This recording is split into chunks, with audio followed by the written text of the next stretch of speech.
বিয়ের রাতে বলে যে তুমি কি করছো আমাকে বলো, আমি কিছু বলবো না কাউকে, তোমাকে মাফ করে দেবো। বলো যে আমি 7 জন লোক, একজন লোকে শুধু ছিলাম। বলো যে কয়বার ছিলা? মেয়ে বলে যে না শুধু একবার, সত্যি বিশ্বাস করেন।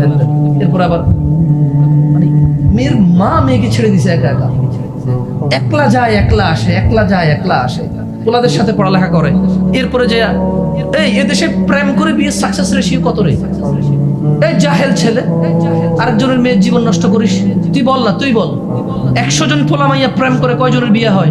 তোরা যে জানা করেছে, এই গর্ধব মেয়ে, এই বর্বর মেয়ে, তোর মাথায় কি গোবর রে?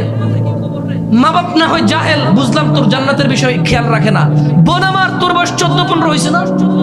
বোন আমার তোর বয়স 16-17 হয়েছে না? কিভাবে তুই বিয়ের আগে আরেকটা ছেলের সাথে ঘুমাস? কিভাবে তুই আরেকটা ছেলের ক্লোজে যাস? কোন বুদ্ধি তোর?